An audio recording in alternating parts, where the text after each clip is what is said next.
challenging travel days of all time right now. So whoa, it's cool. Road Warrior. Yeah, I got delayed twice, got rerouted once, ended up being sent back to where I live to go through here to go back to Norfolk tonight.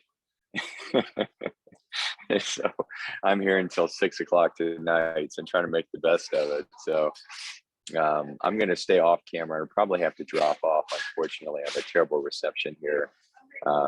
But I know these guys are really looking forward to meet with you guys. This is Shawn Rhodes. We've developed an acquaintanceship that's turning into a friendship and getting to know each other better. He wrote a book called Bulletproof Selling, which normally is over my right shoulder. Shawn, I keep it up for all my calls. I'm doing my best to get you as much exposure as I can. But he's also a combat journalist, former Marine as well. Very interesting background. Turned his gift into helping organizations and individuals enter the business world. Really has an interesting book out there, Bulletproof Selling, worth checking out. I ordered a copy. I'm about halfway through it this time, Shawn. Still not completely done, to be candid, but That's I'm okay. about halfway done. So it's good stuff, and really good life advice. So Shawn is also a host of a really popular podcast, also by the name Bulletproof Selling. So Shawn has a lot of intel and a lot of information to share with you about the civilian world. So pay attention. This is going to be an action-packed full hour. Shawn, I'm getting terrible reception, so I'm not even sure this is getting through. If I can get a quick thumbs up if you guys can hear me. Okay, loud and clear as mine, brother. Yeah. Okay, awesome. So I will probably be off camera for the majority of this. And if I fade, it's because the connection went away, not because the content was bad. So we're not streaming this particular one to Facebook, although Lonnie, if he makes me a host, I could do that if you want us to. So you can utilize this for your podcast as well. Otherwise, we keep the recording. We can send it to you and you can edit it and put it up as well, which probably be the best thing to do, honestly, for the connection. So, oops, you made me think. All right, never mind. Let me see if I can do this. Let's see if I can go live. Just Sean's pass me trying to host teach back, me to so come if you in drop it, the don't 21st. close everybody. Okay. I will I'll leave it up myself. All right. Good to go. What's over to you, Shawn? Give me about 3 minutes and I'll have you up on Facebook. So if you just want to kick it off with these guys, and then I'll make him host and we'll be good to go. Yeah, so I'm happy to spend the hour just talking, but I get to do that for a living, where I'm just talking to a receptive audience, and I don't think that's what Raleigh is really bringing me in for. So happy to give you a little bit about my background and how I've been able to leverage my military experience into sales, and then open it up to you all to find out where you are in your transition. Obviously, you're part of Raleigh's program, or you wouldn't be here. So I know that you're getting great training, probably some of the best in the industry, actually, from what I hear across other sales teams. So yeah, my piece, I was at 17, really directionless in life, grossly overweight, and had zero work ethic. So in my talks, I say I was a model employee, like the kind of employee that no one would want to model. That was me.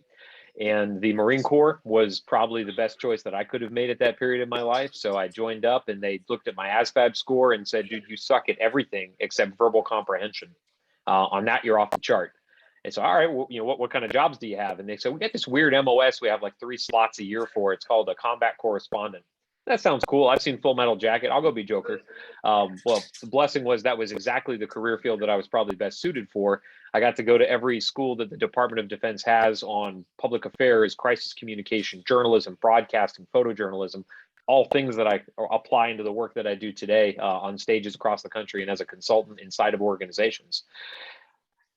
24 countries. I was in the first initial push in Iraq in 2003, went back for Fallujah and Ramadi in 2004. And like Joker and Full Metal Jacket, I was kind of bouncing around unit to unit. I never had to do the same thing twice in a day because I was always covering a different MOS, a different field, a different mission set. And that got really, how I leverage that today is I say, well, I was really honestly paid by the Department of Defense to go and study the best of the best. And they never sent me to an underperforming unit to figure out, why they sucked.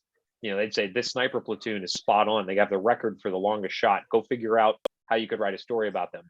And I learned from every single person that I went through, those types of missions with, what they were doing that was really exceptional. So fast forward a few years, I'd gone on to be a high school history teacher that lasted about 3 months, not very long because I didn't want to do that job very much. I was a park ranger. And then I ended up taking a job as a civilian at an Air Force base down here in Tampa, Florida, where my home of operations is. And I did that job for about 3 years and realized that as a civilian, I could get my entire weekly workload done in about 4 hours. And I got tired of trying to fill 36 hours with just playing on the internet. I said, all right, this is not the way I want to live my life. I'm out of integrity with this. I feel bad taking taxpayer dollars for that. What is the one job field where my income is only limited by my ambition and my willingness to grow? And that was sales. That was running my own business. So that's really what got me into the field. Now, as an entrepreneur, I knew nothing about sales. I mean, I'd listened to some Brian Tracy recordings, some Zig Ziglar, done some Tony Robbins stuff, but that was like my sales experience. Never actually made a sales call. And as I began to actually, get out there and try to drive business for my business, realized that I was just shooting arrows at the wall and hoping something stuck. And that was a crappy way to sell. So running out of time and money, having to actually go out and get a real people job with the salary, kind of the stuff that some of us have had to do in the past. I said, all right, if I was going to coach me, like I was going to pay Shawn to coach Shawn in his business, what should I do? And the answer was, you just need to do something consistently, because what you're doing right now is trying something new every call, and you don't know if success happens, where it happens, or where it happens from.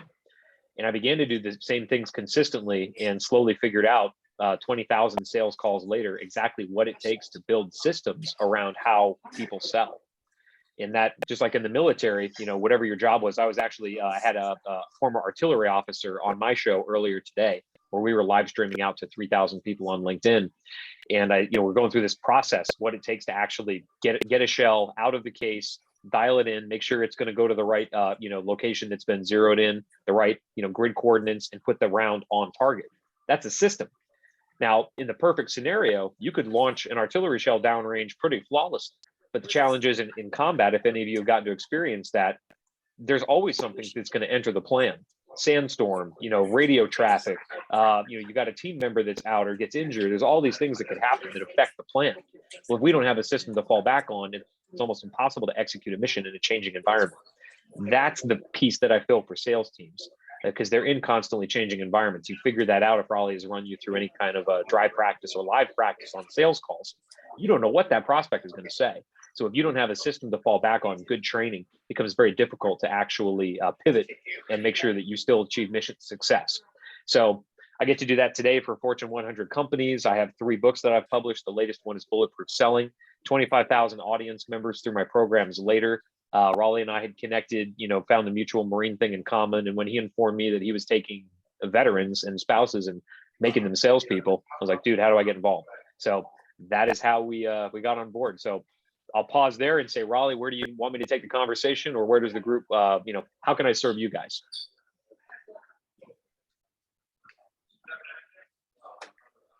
Yeah, so I think that's a great introduction. And I think usually what goes really well here, Shawn, is they have a little bit of your background now. They understand. So where they are right now, assuming you can hear me, and things are still okay. Comes like comms, 99% of communications is being connected to the other person. So, part of this is, they're about 6 weeks in, so they get ready to hit their 7th week, or in their 7th week. And so they've got about half the time left. They're doing the BDR work, like they're making phone calls, they're getting rejected, they're getting the crap handed to them. So it's like some of it is, they're just learning, because some of it is just bad lists, right? It's bad intel, bad lists, hard calls. And so some of them is when you get a good list, it makes it easier. But I think they're going to be really interested in what does the day in the life of a salesperson look like? Because as you know, one of the things that we're doing is we're not, I'm doing 3 things at once. I'm creating a program as I go. So it's not like I had the book and then we're just teaching them the book. I'm teaching them the way I teach a real sales team, right? So we're solidifying that. 2, we're trying our best to recreate a live fire exercise inside a controlled environment. And then, the 3rd thing we're trying to do is disrupt the industry. So the industry is used to hiring people into BDR roles. You burn through a year, maybe you make it, maybe you don't, but that's really the barrier to entry these days in sales. And so the goal is for us to get them quicker in front of that AE role. So if you could explain kind of the difference between, inside sales, outside sales, BDR, what does that look like when you're selling, in a modern sales environment, I think would go a long way with them. Then they'll open it up for questions. Sure. So the thing that both of those roles have in common, depending on how micromanaging your leader is the freedom of time. So a lot of times in an inside sales role, because that's largely, you at the home office or you in a cubicle somewhere, just banging the phone, sending emails, you're held to an account goal each day. As far as like contact, I need to, make 80 phone calls, 100 phone calls, send X amount of emails, this many LinkedIn messages, or just put this many accounts into pursuit. That's an inside sales role. Now, sometimes the activity, unfortunately, is driven by the contact goal. And that's probably the worst way to sell, because it forces you into the mode of how many dials can I make in a day, not how many quality outreach attempts can I make in a day. That's inside sales. All right. Outside sales, you're given a lot more freedom of time, but it also comes with an added responsibility that you better manage that time well, because you might be driving around all over your territory. You might be making phone calls as well. You might be sending emails. So I'd say the thing that both of them have in common that I'm seeing out there in the field that's really going to dictate success is time management. And I gave a whole class on this just last week up in Saskatchewan for one of my clients, a $5 billion company. And their salespeople just needed to know about time management. So I said, all right, here's from the military's perspective, here's what I told them. At the beginning of each week, it's imperative that you spend time strategically so that you can maximize your time tactically. What do I mean by that? Beginning of each week, I'll roll you through exactly what I do. I'm looking at my gross goals for the year, gross metrics, gross goals. How much business do I need to close? What types of clients does that involve? How many meetings does that take to drive that goal? How many calls and emails and LinkedIn messages does it take to drive those meetings? That backs me into, just what I need to be doing in order to achieve my mission at the end of the year. So I can break that down then by quarter, right? We're in, I think the end of Q2 right now, getting pretty close to it. If I'm at the end of Q2, where should I be against that goal? And if I'm where I need to be, I keep, marching on at the same pace, same schedule, same outreach attempt goal that I have daily. But if I'm not, if I'm against it, how do I need to adjust? So the reason I do that at the beginning of the week is that allows me to not have to worry about all the fires that happen to come through an email or all the phone calls that are getting returned. Like before the family's up, because I work from home out of a home office, before the family's up on Monday, I'm mapping my week, getting my time blocks together. Where on what day do I need to put what activity and get it calendared so that I can maximize the use of my time during the week? Because if you try to do this on the fly, and there's a lot of research to say that the brain is really crappy at doing strategic to tactical, which is why you'd never get a mission brief in the middle of a mission. When does that tend to happen? At the beginning, right before you step out the front gate. That's when the brief comes in. So I'm briefing myself in at the beginning of the week, recentering on my goals so that as I'm executing the rest of Monday and Tuesday and Wednesday and Thursday and Friday, and I'm in those time blocks, I know that I'm executing against a well-made plan. Now, of course, that plan is going to change. It's going to shift. I got to schedule around existing appointments. But that's what I mean when I say plan strategically so you can maximize your time tactically. Whether you're in an outside sales role or an inside sales role, always a good idea to do that. So that's the first piece I'd say to answer Raleigh's question. The second piece is, how can you become more valuable when you show up? Because you may not have the experience of some of the other folks, which means although you're a veteran, you're probably going to have the same churn and burn rate, or the expectation that you're probably going to leave. Like 75% of their salespeople turn over inside of a year. Just like you go into boot camp, or if you're going through BUDS on a Navy SEAL program, chances are not in your favor of you lasting the whole time, right? It's just attrition. It's the law of attrition. So what I'd say to do to show up and be more successful than most is show up and either come to the conversation with some answers or ask for the answers. To say, if I'm building out an account profile, like I have all of the things that are needed for this person to essentially become a customer, or for me to pass that on to an executive account manager role, whatever that place that you fill in that sales organization is. Ask your leader, your boss, whoever that might be, what are all of the things that we need to know about our prospects to really prepare them for success in becoming customers? And you'll find if you really get deep into that, it's maybe a dozen or 24 items long. So I did this for that company up in Saskatchewan, and we realized like they needed to know about 24 things to really build out a great account profile. So for you all veterans, I don't have to describe to you like what a high value target is. If you ever got to go out on a mission to capture a high value target, chances are the intel officers knew everything about that person down to what they had for breakfast last Tuesday, a year ago. You know what I mean? Like that's how much detail and data you have to gather to do a good job on making sure you rope those people in at the right time. Apply that to your skill set in sales. Figure out what those things are, or ask, I kind of have 2 or 3 things like budget and buying window and maybe previous experiences with products like ours or services like ours. What are the other things that are probably going to be specific to what you're selling? That's why I can't give you, what those are today, because they're going to be specific to the role you end up in. But if you have that built out, that'll give you question and talking points during your prospect calls. That'll give you a way to get into your CRM and really build out better qualified prospects than probably any other salesperson that you're working alongside, unless they've been through training like this and they're using what we're teaching.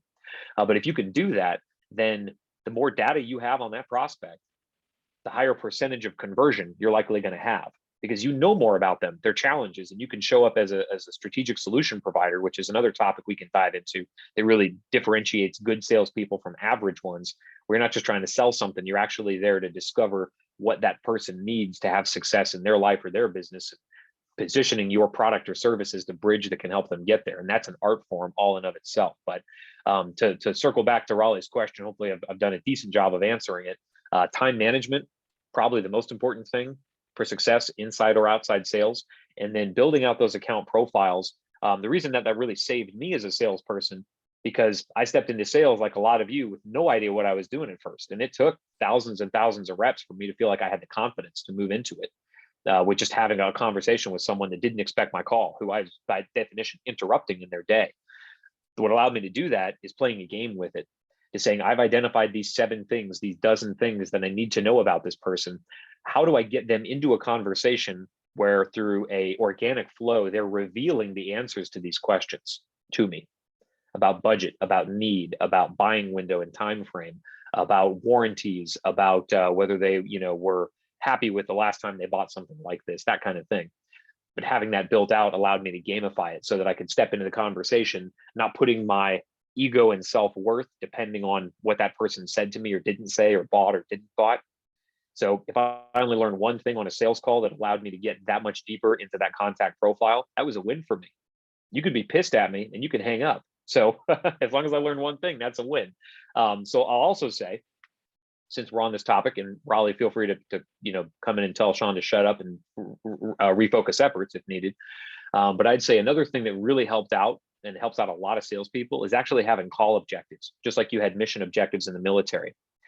Now, it's good to have a primary mission objective, a secondary one, and even a tertiary one on every sales call. And the primary objective, of course, to make the sale. That's why you're in the game.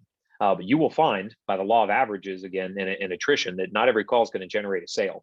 So if you make your self-worth and your success as a salesperson dependent on closing on every call, you'll quickly discover that you have a drinking habit, because it's the only way to to actually get through that. And Jen, thanks for keeping us safe in Fallujah, man. Appreciate that. So that primary objective, make the sale, but you're probably not going to do that most of the time. So then how do you still find worth and value in that call? Second objective, how much more of that account profile can I fill out? If I start off knowing 5 things about that prospect and I learn 7 more on the call because we actually get into a conversation, I'm going to pop open a bottle like I just closed the deal, because I know I'm closer to that sale than any other salesperson, because very few salespeople take the time to really approach account prospecting this way.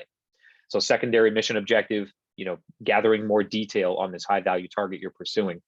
Third objective, because there is a third one, believe it or not, is this prospect worth maintaining in your pipeline? Now, some of you, depending on the job and the company you're working for, may have the freedom to remove prospects from outreach. Some of you may not. Like, we've identified this as a high value target you're going to call until they die or you die. Sometimes that happens. But a lot of time you will have freedom across your pipeline, assuming that you're the one researching and entering in new prospects into that pipeline to determine this one's just not a good fit for a variety of reasons. So maybe your tertiary objective is this person worth continuing outreach on? So if they are just extremely rude to you, if they're assholes, if they're racist, sexist, misogynist, all the ists or isms that would delineate me not wanting to have my name or my brand behind this person, even if they wanted to become a customer, and I run into those people too, my tertiary objective is, I left a message or I had a conversation. Is this worth continuing outreach on? So you can win on every sales call if you rig the game for success ahead of time, almost like with a military mission objective. Maybe we don't meet our primary mission of capturing the high value target. Maybe we don't meet our secondary mission objective of gathering more intel. Third, tertiary objective, bring everybody back in one piece. If that's a success, then we can all party later tonight and everybody can go home at the end of the rotation. So maybe that's how we set up our sales calls and, and translate military to civilian. That's what I advise salespeople do, and it tends to work out well for them in maintaining their ego, no matter what happens in the call. So Raleigh, I'll pause there. What other questions can I answer? Where do you want me to take it?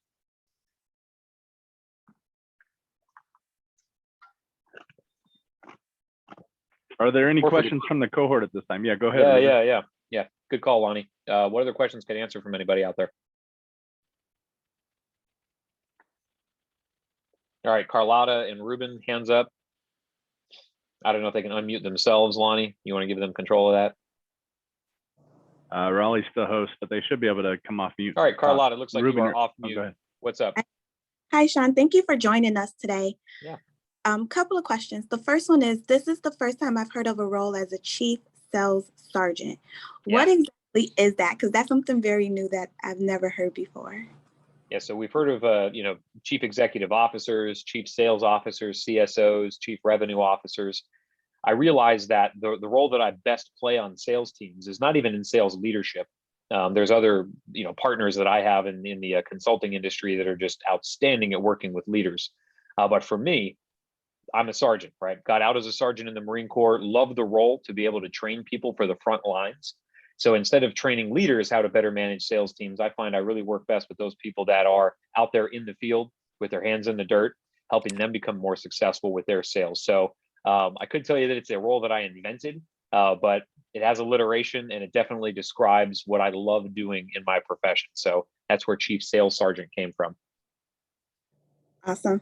My next question, while on your website, it talks about, I just had it, some of the topics that you go into teaching. Yeah. And there was one really specific that once I signed on with my phone, I lost it. But basically it was talking about how you look at how to best help those who aren't just struggling with sales, but with sales as a whole. What made you decide to go into that aspect of helping people within sales? So in the book that I wrote, Bulletproof Selling, on the inside cover, we tried to put it in letters big enough that even a Marine could read it. It says that hope is not a sales strategy. So on every podcast episode that I do, because it's an interview-based podcast, Raleigh has been a guest of ours. Raleigh, I would definitely recommend that you have Lonnie or someone on your team send that episode out if you haven't already, the interview that we did. I asked every guest the question, where do you see salespeople relying on hope more than they should? And Carlotta, after 70 plus interviews like that, I've heard every aspect of the sales cycle brought into play. From where do we find prospects at the beginning of a sales cycle, all the way to the end, how do we generate better referrals? So there is no aspect of the sales cycle that I find salespeople as a whole are not hoping their way through. Now, we know from military experience, we never hope that we're going to reach mission success. We plan for it, we train, we prepare, we over-prepare, and we go out there and execute on a clear timeline and accountability, and then we assess afterwards. We have this whole cycle, this whole process we go through to make sure that we're able to achieve our missions, because it's life or death a lot of times for us. Salespeople on the whole, and the reason there's such a high attrition rate, I feel like, is they're thrown into the deep end of the pool, and most of them never learn how to swim because no one is there to show them, here is the actual physics of the situation you're getting into. Here's what water does. Here's what it can do to your body. Here's very simple steps for how to stay above the water. And if you really want to succeed, here's how to actually move your arms and legs and go different places in the water. Very few organizations tell salespeople about that. They expect them to figure it out on their own, which is why there's such a high attrition. And in a lot of the work that I do, I'm put in front of, just an entire organization sales team, 50, 250, 500 people. And I'll ask the question, how many of you have been selling for more than 30 years? And one or two hands in the audience will come up, and I'll ask, how many people did you start with? Like, when you were all onboarded at the same time, how many were there across the company? Same position as you 30 years ago. They're like, about, 30 or 300 or whatever the number is. And I'll say, how many of them are still around? And the answer is so slim. It's like 2 out of 300. Because it just takes so much repetition and failure for most salespeople to succeed. So where I find I work best is showing salespeople there is a process, there is a system that you can use reliably to sell. So you don't have to go out there in the world and try to figure it out by flailing around or throwing darts at a wall and hoping that you're aiming at a target, hoping that you hit the target. By defining what success looks like for you out of the gate, and this deals on levels that are both personal and professional, both personal and professional goals that you have. By defining those out of the gate and then building a plan for how you're going to reach them, asking yourself at every level, am I ever going to repeat this process again? Am I ever going to pick up the phone and have a cold conversation? Am I ever going to send an email to someone at this stage in the sales cycle? Am I ever going to try to convince somebody to sign a contract when I don't know what the budget is? Whatever might repeat in your world, why reinvent the wheel? And that's really the reason that I love working with salespeople that are struggling with just sales in general.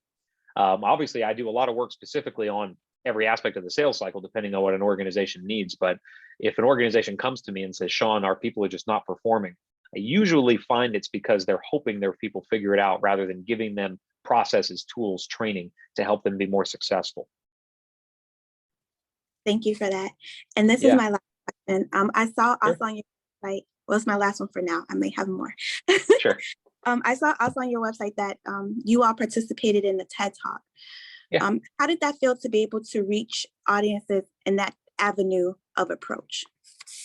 Yeah, so that was something that I wanted in my cap as a professional speaker.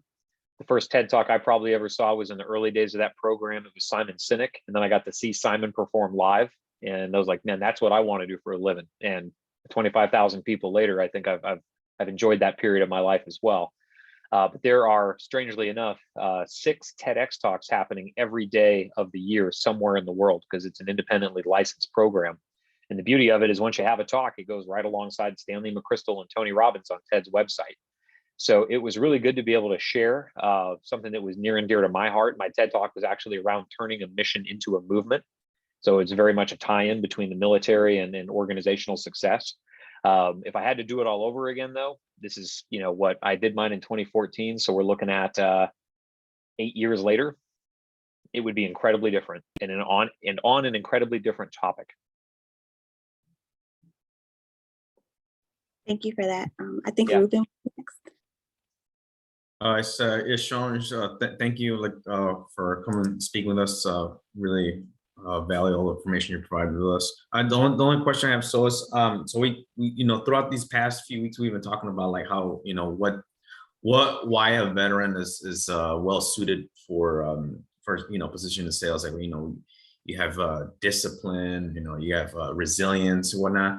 For expectation management, what is something that might that a veteran coming into something like going into sales would struggle compared to a counterpart, like let's say some frat boy that just graduated from college a couple of years ago?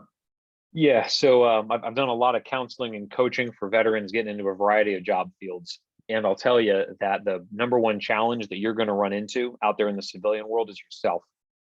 It's never the organization. It's never the job. It's never the role.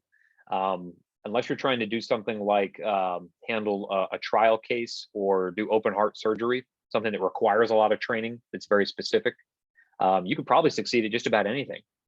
That's really one of the good things about the military. They've trained you to understand what it takes to step into a new role, learn it quickly, perform it at a basic competency, and then get better over time. Plenty of us have those roles that were way outside of our original MOSs where we just had to get good at it because that's what the mission set required.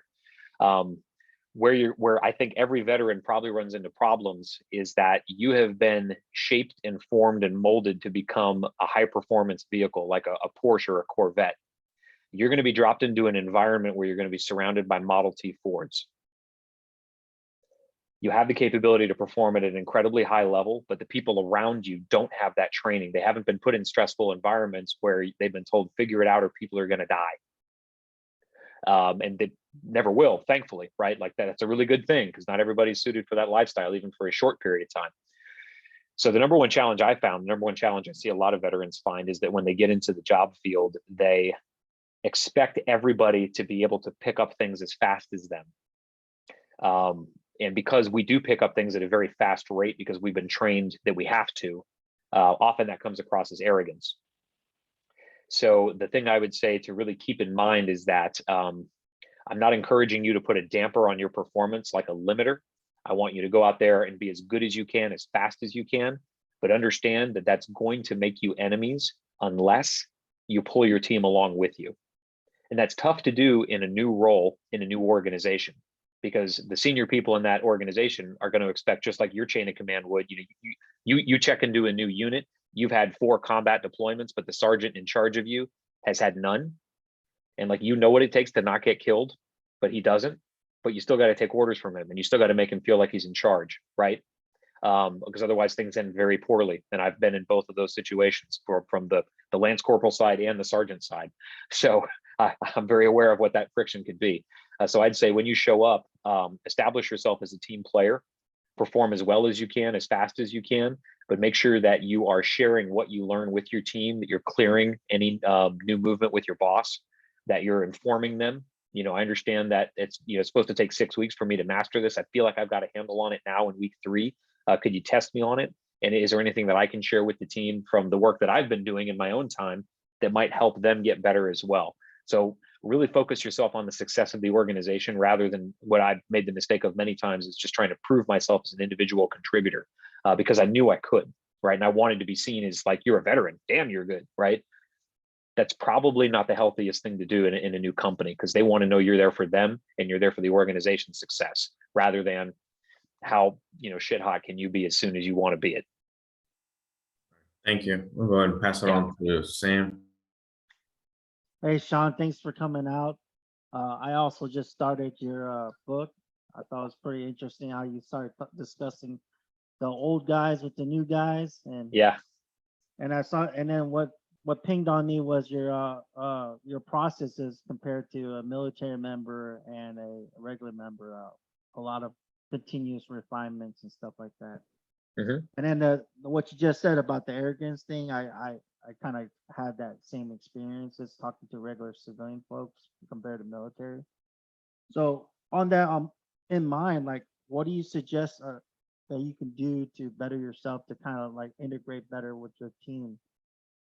I mean, you can't do it like you're talking a military operation or you're setting up a plan to go somewhere. I mean, you can't do it the same way as you're talking to regular civilian or sales team. What would you suggest? So I'd say same as when you check into a new unit. Like, let's say that you wanted to be seen as a team player. What are the things you would do and things you wouldn't do? And you probably had this experience from your military time as well. You have an OIC who refuses to empty the trash, let's say. What does that tell you about the OIC? It means he wants everybody else to pick up the crap for him. Or you get an OIC that's willing to take the trash out and mop the floor and pick up the grounds because he understands like that's critical to mission cohesion and unit success. So in the same way, when you check into a team, you can get your work done faster than anybody else. That I can almost guarantee you. As soon as you learn the ropes, like, you'll be in there doing what you need to do. So look around and ask yourself, where else can I be of service? And it might be taking out the trash, but it might be something that a team member needs.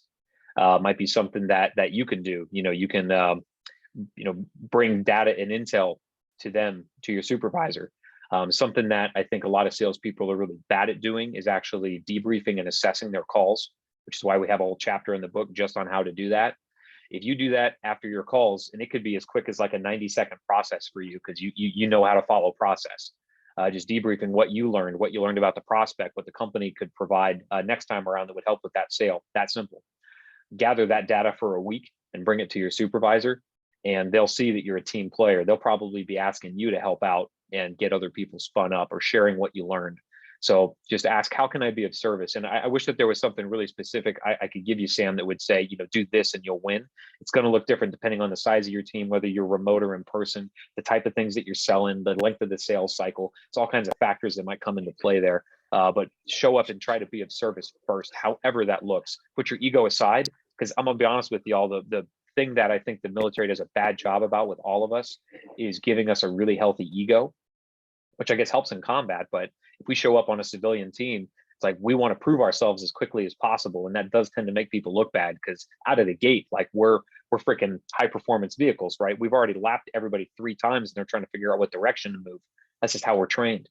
So try to do things differently, learn from my mistake if you haven't already, and figure out how can I be of service to this team, knowing that I'm new here. The expectations are not going to be that high on me. Like, our expectations of ourselves as veterans is infinitely more than any supervisor has out of the gate. That I can promise you. So figure out what your supervisor's expectations are, make sure you're meeting those, and then asking yourself in the free time that I now have available, because you'll get done with your stuff sooner than everybody else. How can I be of service around here? Can I pick up things? Can I help people? Can I go get coffee? Like, don't be afraid to be the private that just checked into the unit that has to be the runner. Like, really be willing to put yourself low on the totem pole, and you'll discover that by doing that, it's going to be easier for people to pull you up to their level. And then one last thing, I'm the social posting officer, and I was trying to see if I can get a picture of all of us before Sure. we get too depth. Hit it. So 1, 2, 3. Good to go. Cool. Thanks. Appreciate it. Yep. What other questions do y'all have? Roman. Hey, Shawn, kind of touching on the self expectations we have on ourselves and things like that. Excuse me. I guess what's a normal? I'm trying to wonder how to word this, but like, what's a normal time frame for entering into sales as first timers to expect to like start actually performing? As in, like, if we do start the sales role and then we're not performing to our expectation, what kind of leeway should we give ourselves in that sense? Define performance. And if you can't do that for yourself, work with your supervisors to help you define it.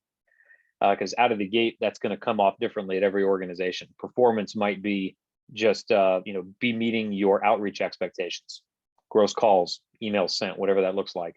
Some organizations, it might be driving meetings. Some organizations, it might be closed business, depending on the length of their sales cycle and what it is that you're selling.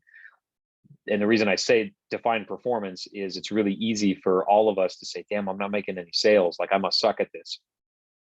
You may have an 18-month sales cycle. So start date to close, average might be 18 months. And you got to be ready to ride that wave, even though it's a really long wave. But if you don't know that out of the gate, like 6 months in, you're like, damn, I haven't closed anything. People must be hating me around here. Like, I'm just taking up space.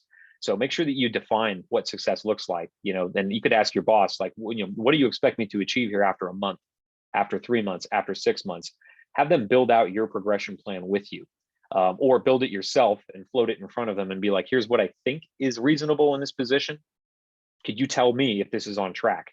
And that way you can work with them to kind of define something that's outside of your own expectations. Because you got to think, man, as salespeople, our faces are against the glass every single day, which is why I started off this call by saying I have to take time at the beginning of my week to get away from the glass, to step away, to get a strategic view, that 50,000 foot view, so that I know that I'm actually chasing the right goal.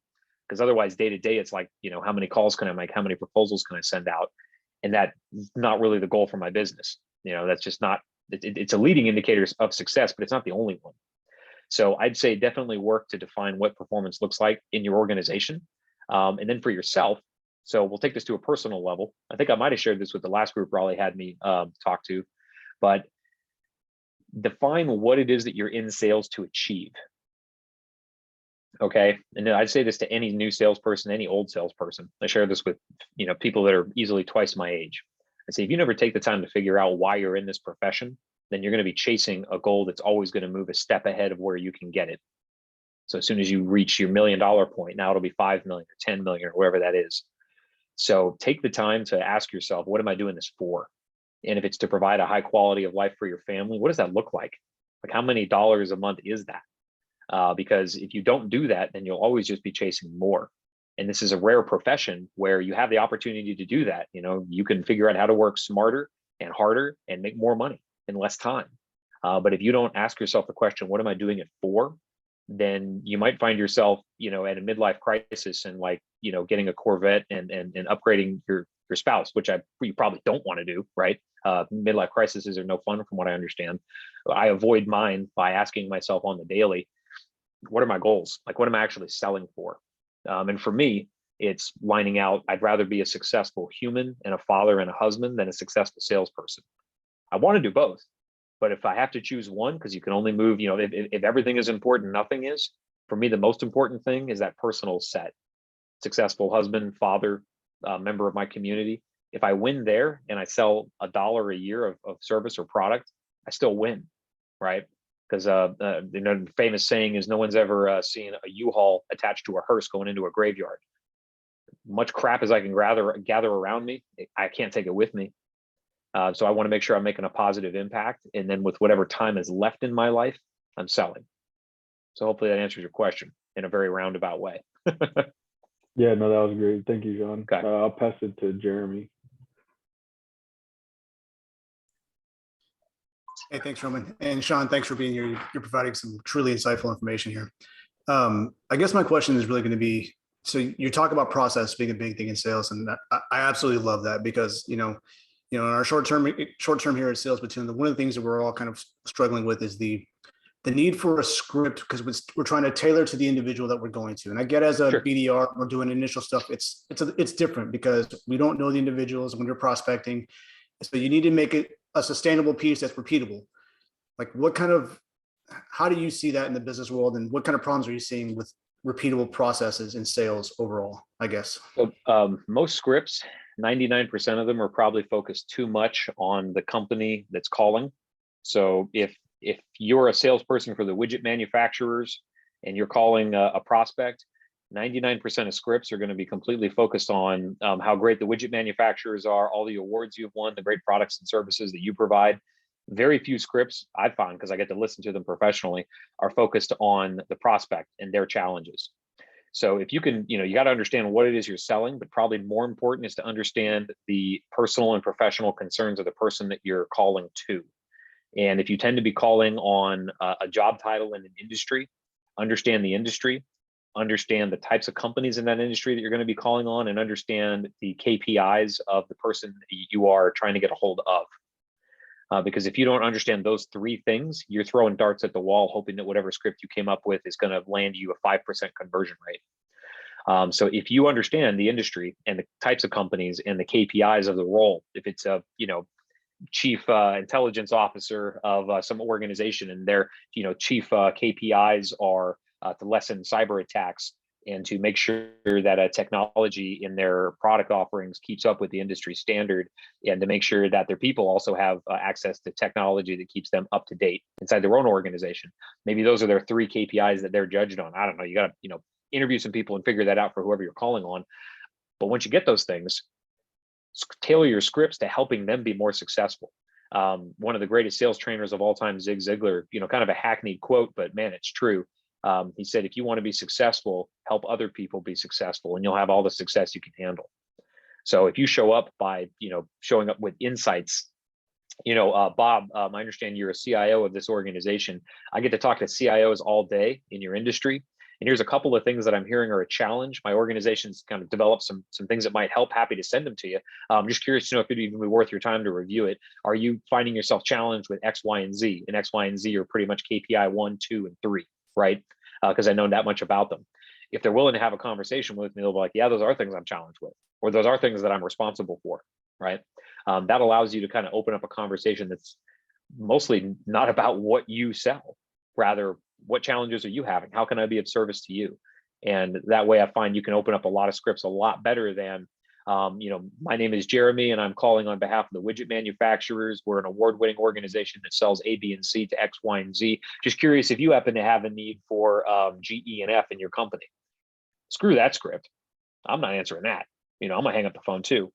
But if you show me that you've done enough research or understand enough about my organization, my industry, or even me personally, to recognize the things that I've got top of mind, I'll at least give you the time of day. And after that, it's up to you to back up what you say with really intelligible insight. Thank you, Shawn. That was great. Yeah.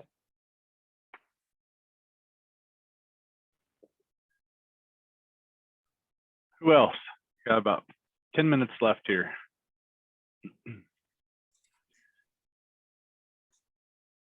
Georgino just came off mute. Go ahead. Hey, Shawn. Hey, thanks for coming. I just wanted to ask you, since you're talking about research, how much research do you put out like on a cold call? So like, for example,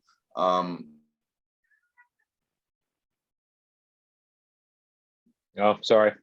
on a Like I cold lost call? him or he froze. Oh, there it is. All right. Yeah. So so just how much research do I offer on a cold call? Yeah. So there's, I guess, two different types of research. There's the type that we can have in casual conversation, and then there's the type that's actually like backed up with data, which is usually going to come in a thicker format, white paper, video, something that you can send to them, right? So the type of stuff that I'm talking about on the phone is going to be largely anecdotal. I might bring in a fact or two that can be backed up with data and research, like a statistic. But to be honest with you, as soon as you start bringing in numbers, people start to tune out. It's just kind of human nature. But if you can really bring in good stories, I find that to be really helpful. If you haven't read The Challenger Sale, they do a great job in that book of mapping out what a good story is supposed to sound like on a sales call, something that's going to catch people. So the research that I will bring up, like, let's say, if I'm calling on a prospect, I'll reference the fact that I know enough about their industry to be dangerous, that I've done work with people like them in the past. If you haven't had a client, then at least you can say you've been in contact with, which is probably going to be true. And then from there, it's to ask about the challenges they have against their KPIs. Until I can open up a gap, it would be really arrogant and foolish of me to offer research that might help them solve a problem, right? Because there's a million white papers out there right now, and maybe 10% of them could help me. Maybe 1% of them I'd be willing to trade money for.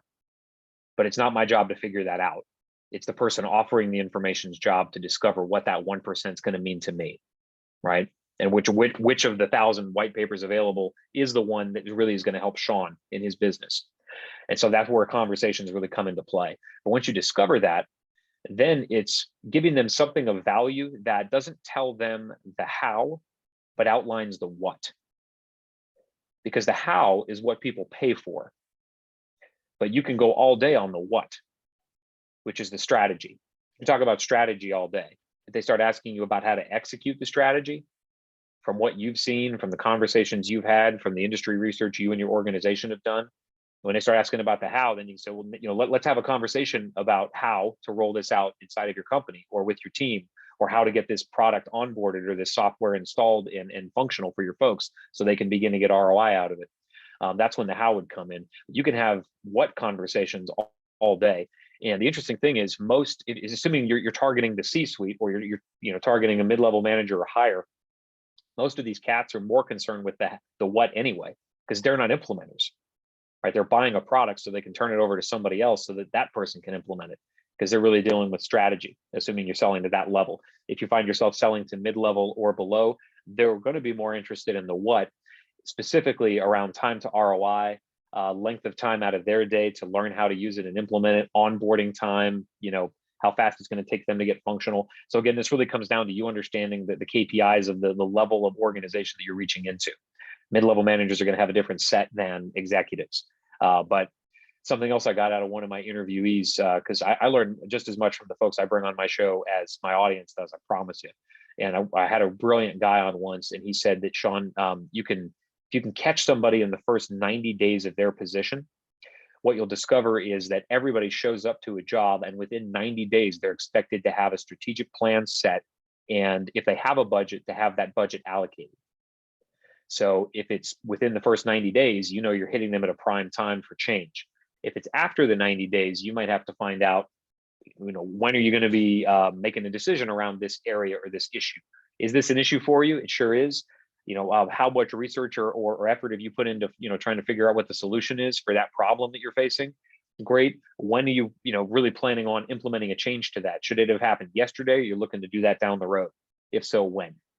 And what you'll learn out of a conversation like that are those prospect profile things I was talking about earlier. When is your buying window? What's your budget? What challenges are you trying to solve right now? And if you can figure out how to be of value to that person even before their budget window opens, you can have an influential effect on that sale, rather than, listen, we're taking quotes from 3 other companies like yours. If you want in on the bidding, I need your quote by next Thursday. You're a commodity at that point. So I'd rather have you in on the conversation early, talking about strategy, talking about the definition of what success looks like for them, so that you can position your product or service as a solution that's a heck of a lot more customized than one of 1,000 quotes that everybody's shopping on price for. So if we were all going into the same industry to sell the same thing, I could give you a lot more specifics, but I'm trying to keep it general enough that everybody on the call can use it. So hopefully it's helpful to you. But take yourself off mute and ask a follow-up if it isn't. That's why we're here. Thank you so much. Yeah. Really insightful. Thank you. Okay. Eric, your hand was up. Did you have something, or it was answered? Oh, no. Well, it's just a funny question. Hey, Shawn, I appreciate you. Thanks for coming in. Following you on LinkedIn. Hey, as far as executives buying programs or things that they believe will help the company and having someone else execute them, sounds a lot like the military with the senior officers buying these GUS programs, and then everyone else got to figure out how to execute them to hopefully come up with a great result. And then time only to tell based on the implementation. Yeah, we get that a lot. And of course, to be able to talk in your selling process about success stories, even if they aren't yours.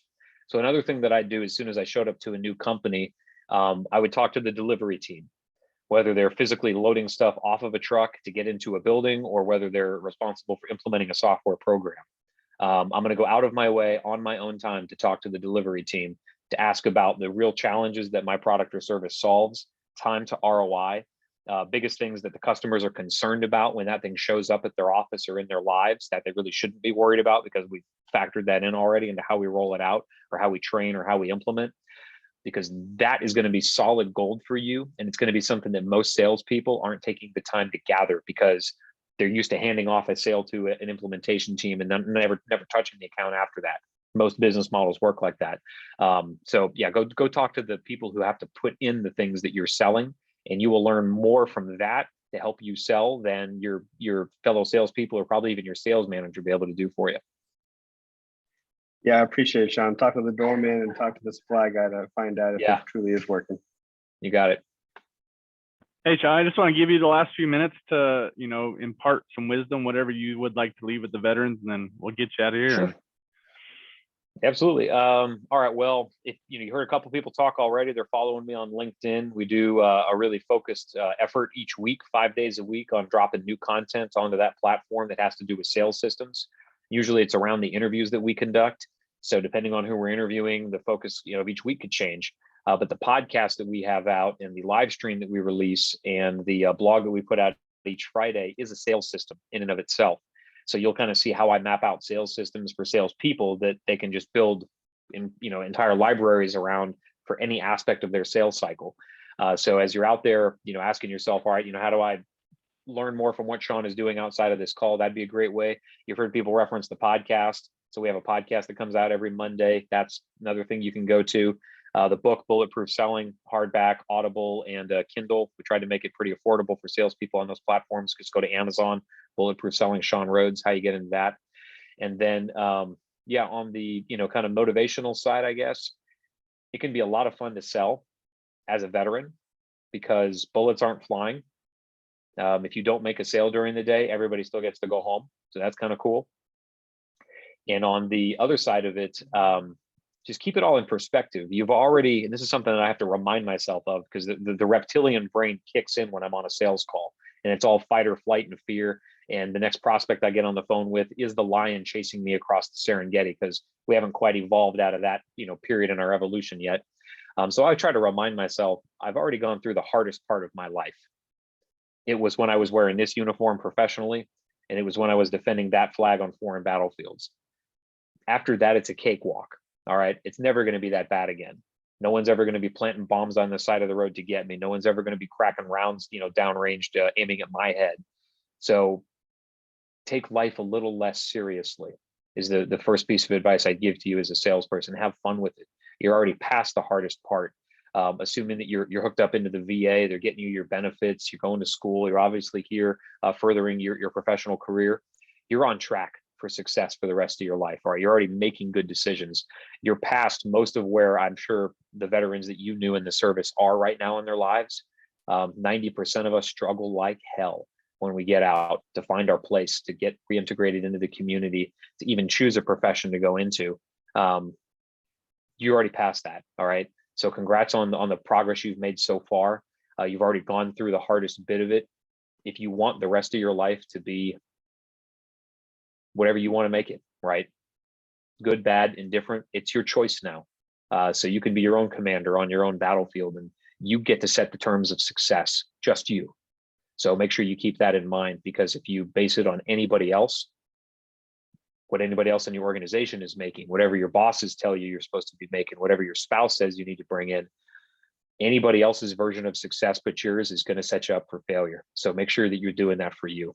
So I'm happy to, if anybody has anything individually for me, hit me up on LinkedIn. It's a pretty easy way to get in touch with me for specific questions.